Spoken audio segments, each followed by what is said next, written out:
This is local pork. Look at how lean that is. Wow.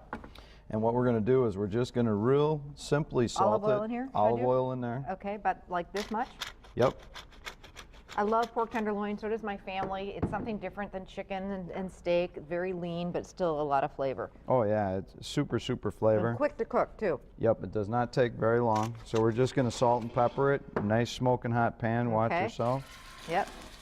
I don't want you to get so splattered. So we took, what, one pork tenderloin and kind of chunked it up a little bit? This is actually 2 thinner pork tenderloins. Okay.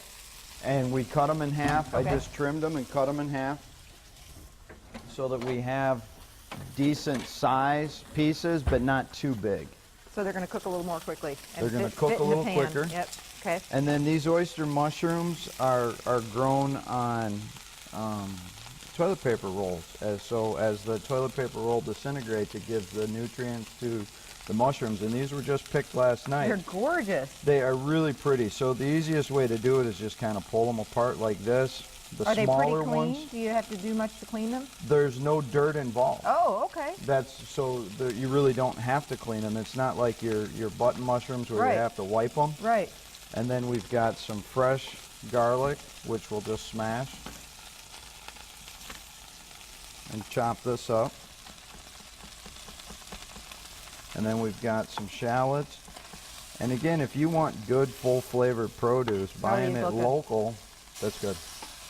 Buying it local and buying it in season, you're going to get more flavor out of the vegetables than some of the things that we get in the store that are picked and then they have to be shipped across the country. Very true.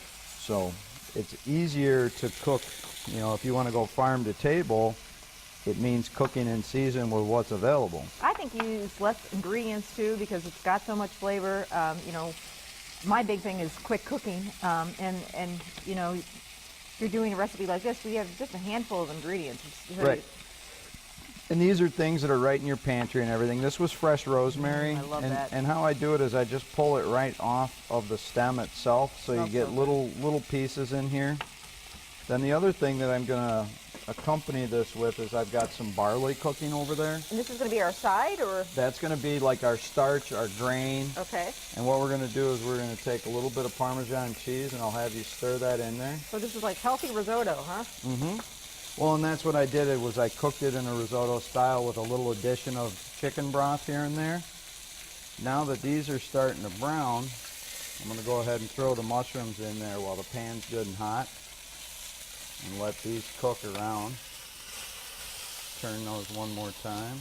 Sorry. It's okay. It's getting nice and hot and smoky, but you know, that's what we want. We want to, you put the fan on, maybe open a window, and you're just getting great color on that pork. You want to sear it good, and at this point you could cover it if you wanted to kind of keep some of that out. Okay. And we'll let those go for just a minute. And then our sauce is going to be really simple. It's going to be sour cream, horseradish, and a little bit of salt, and that's it. Now these peppers I got from the farmer that gave me all of this. I got a basket at church last night, which was just fantastic. And these are sweet peppers that he stuffs with cabbage slaw and pickles them. And they're fantastic to go with the pork, and it's just a lovely combination. All right, producer is telling us to hurry this along a little bit, so. Okay, so now what we'll do. A little more oil.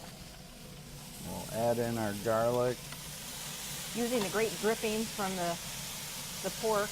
Yep. And does the sauce go right in with the pork? Yep, we're going to mix it right in with it. We'll take the pork out and let it rest. And that's the one thing that you want to do is you want to make sure that your pork rests. And the other thing with your local pork, you don't have to cook it to death anymore because they're raised so much healthier. Okay, now this we're going to take away from the heat a little bit. And then we're going to put in some horseradish. Love horseradish. Love, love, love it.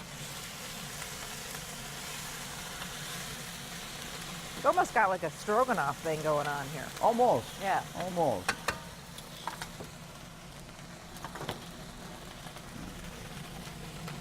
Now we're going to stir in a little bit of sour cream. And I tell you what we'll do. I've got a whisk here. Need a whisk? Yeah. Well, put this here so that it doesn't splatter all over. And just kind of set it here on the pan so that we don't melt it down. Oh, looks fantastic. And once we get that in there, add the rest of our sour cream. Yum. We're going to finish off this dish, plate up the pork with this great horseradish cream sauce and the mushrooms, and Ken's going to stick around and do a local walleye with local vegetables coming up. So stay with us. More green ideas and recipes still to come.